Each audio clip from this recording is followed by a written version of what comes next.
Vamos começar?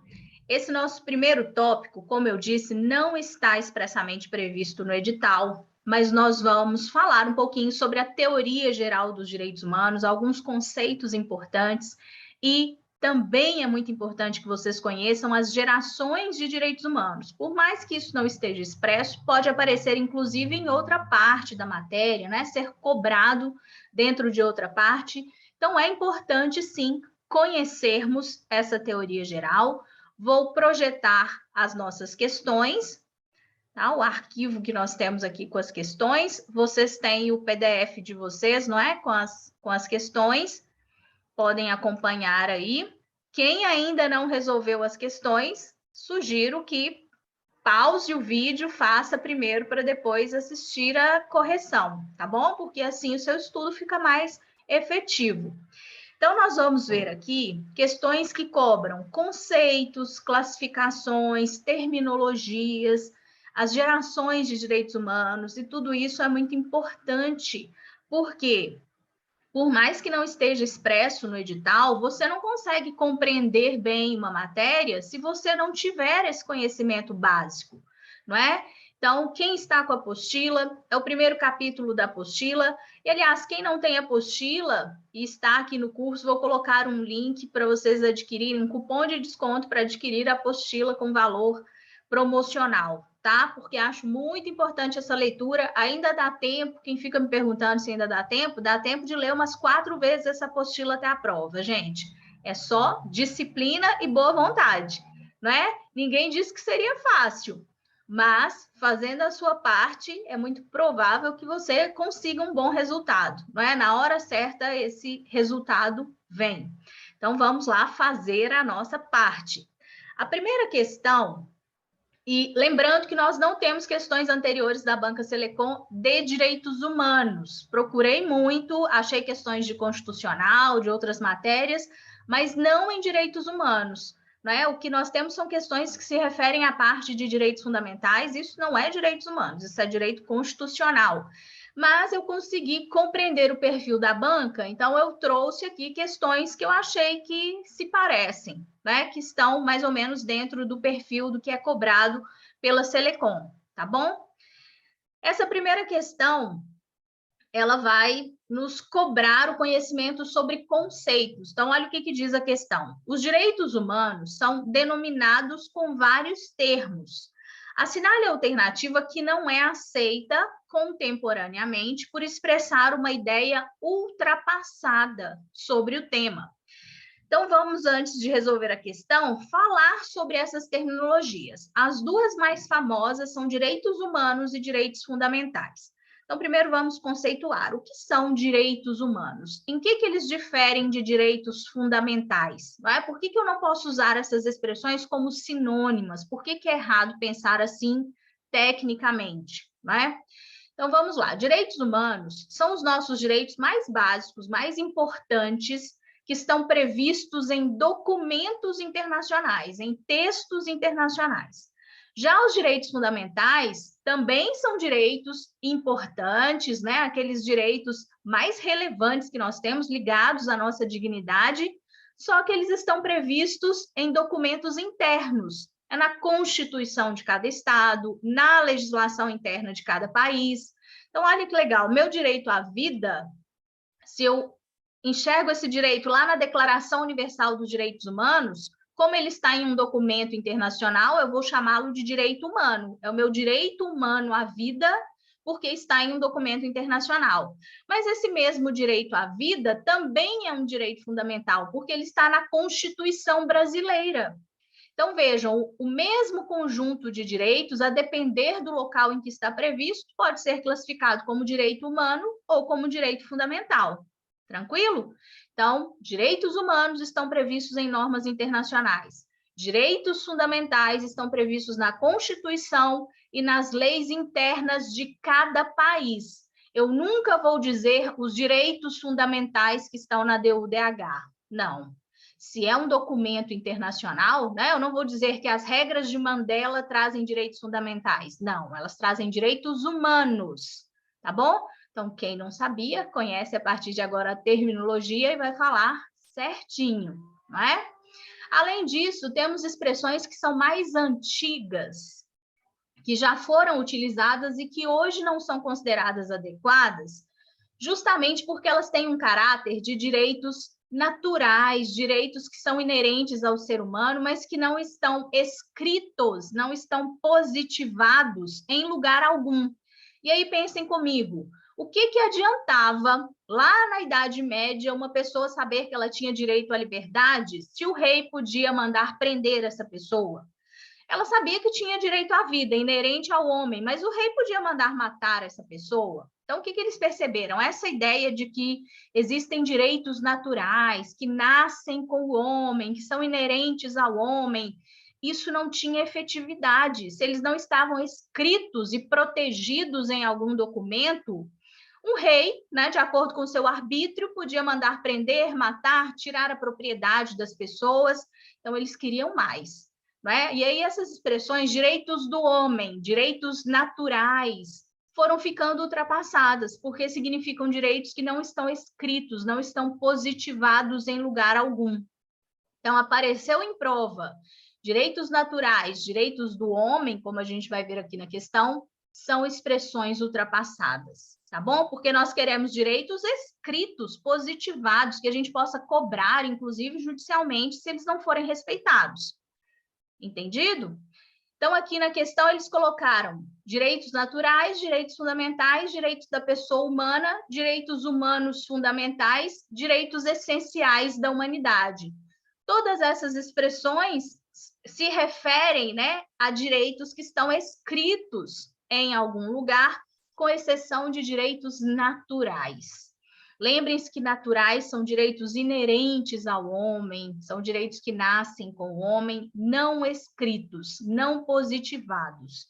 Quando eu penso em direitos fundamentais, estão na Constituição de cada país. Direitos da pessoa humana, eles estão em documentos internacionais, ou podem, é uma expressão mais ampla, né? Ou podem estar nas constituições. Direitos humanos fundamentais seria um sinônimo de direitos fundamentais, que são aqueles previstos na Constituição de cada país. Direitos essenciais da humanidade estão escritos em documentos internacionais, como a DUDH. Agora, direitos naturais, nós nunca pensamos que eles estão escritos em lugar algum. Por isso, essa expressão é ultrapassada, ok? Então, correta, letra A, e já revisamos essa parte conceitual. Segunda questão. A eficácia horizontal dos direitos humanos se caracteriza por ser aquela aplicável nas relações entre. Gente, quando os direitos humanos fundamentais surgiram, né, quando eles se tornaram mais universais, nós temos dois momentos na história. O século XVIII, com Revolução Francesa, independência dos Estados Unidos, surgem as primeiras constituições trazendo esses direitos para as pessoas, né? Garantindo de forma escrita, protegendo do arbítrio do Estado. O grande inimigo dos particulares naquela época era a própria figura do Estado, porque era o Estado, os governantes que mais violavam direitos. Então, eles tinham que se proteger desse Estado. Essa eficácia que se aplica nas relações entre pessoas e Estado, como o Estado está lá em cima e as pessoas estão lá embaixo, né? Não é uma relação paritária. O Estado tem sempre prerrogativas, ele é mais poderoso. Então, a gente diz que os direitos humanos, os direitos fundamentais, sempre tiveram uma eficácia vertical. O que é isso? É para dizer que o Estado tem que respeitar os direitos do indivíduo, que estão lá embaixo. Se existe esse desnível, a eficácia é vertical. Quando dois particulares estão se relacionando, celebrando um contrato, por exemplo, eles estão no mesmo plano, não é? Não tem prerrogativas. Aqui existe uma ideia de igualdade entre essas pessoas. Não é a mesma relação que tem com o Estado. Então, existe uma ideia mais nova de que os direitos humanos, os fundamentais, têm que ser respeitados também nessas relações entre pessoas, entre particulares, e não só nas relações Estado-particular. Então, além da eficácia vertical, que é a tradicional, nós também temos uma eficácia horizontal dos nossos direitos humanos, dos direitos fundamentais, ou seja, eles devem ser respeitados também nas relações entre particulares. Então, é sempre errado quando uma questão diz que é só o Estado que tem que respeitar esses direitos, que o particular não precisa, ou só o Estado pode violar direitos humanos. Falso, né? Tanto o Estado quanto outros particulares, outras pessoas, quanto empresas, quanto instituições, né? Então, não é só o Estado que pode violar direitos humanos. A eficácia não é só vertical, ela é também horizontal. É justamente o que pergunta aqui essa questão número 2. Então, o que é essa eficácia horizontal? É dizer que esses direitos são aplicáveis também nas relações entre particulares. Se for entre poderes públicos, estados soberanos, é a vertical, como nós já vimos, né? Organizações internacionais, dependendo do poder da organização, também é vertical. Agora, entre poder público e particular, que é o mais tradicional, é a vertical. Então, vejam que a banca misturou aqui, né, para tentar confundir vocês, mas se a eficácia é horizontal, estamos falando de uma relação entre pessoas que estão no mesmo plano, por isso eficácia horizontal. Então, questão número 2, resposta correta, letra A. Então, só para vocês conhecerem, tá? Esse conceito de eficácia vertical e eficácia horizontal. Agora nós vamos falar sobre características. Pode aparecer em provas como características ou princípios dos direitos humanos. É muito importante que a gente conheça as principais características ou princípios, porque, em regra, as bancas trocam conceitos, não é? Ela traz com um nome e a definição de outra.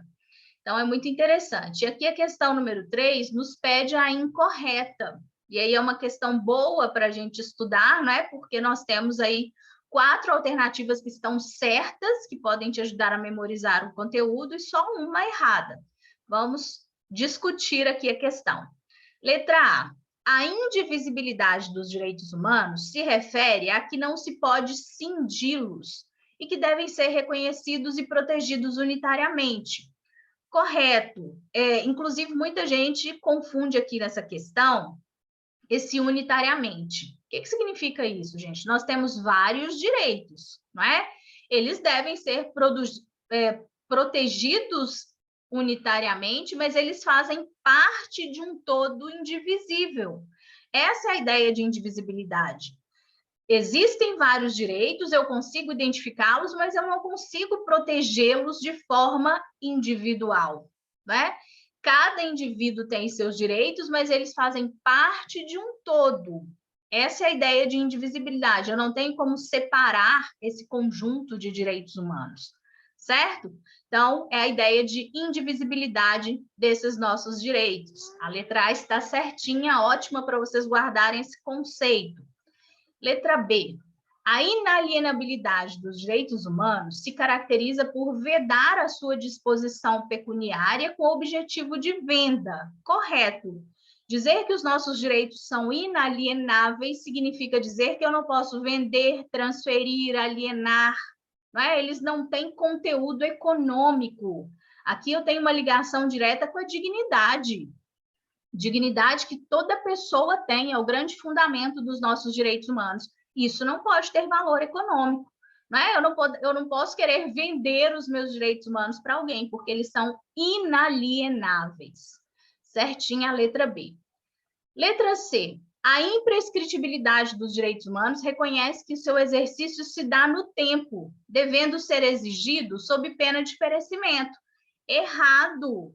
Errado, não tem essa sob pena de perecimento. Se eles são imprescritíveis, significa que eu não tenho prazo para exercer esse direito. Eu nunca vou perder os meus direitos com o passar do tempo, porque eles não prescrevem, certo?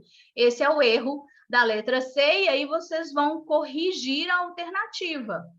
O que é a imprescritibilidade? Significa que os direitos humanos não perdem o seu valor com o passar do tempo, não prescrevem. E aí você tem o conceito certinho de imprescritibilidade, tá bom?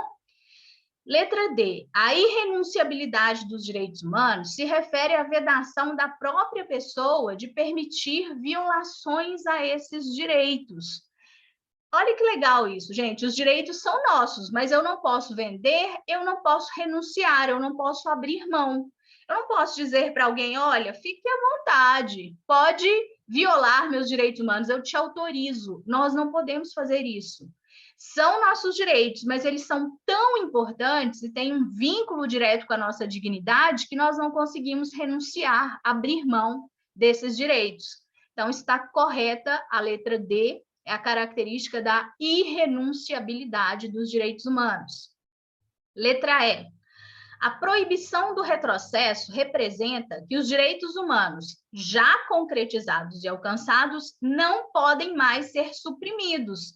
Perfeito. Olha o nome desse princípio, proibição do retrocesso, ou pode aparecer como proibição do retrocesso social, tá? Ou proibição do efeito cliquê. Dá na mesma, significa que nós não podemos retroceder. Não pode haver aqui um regresso.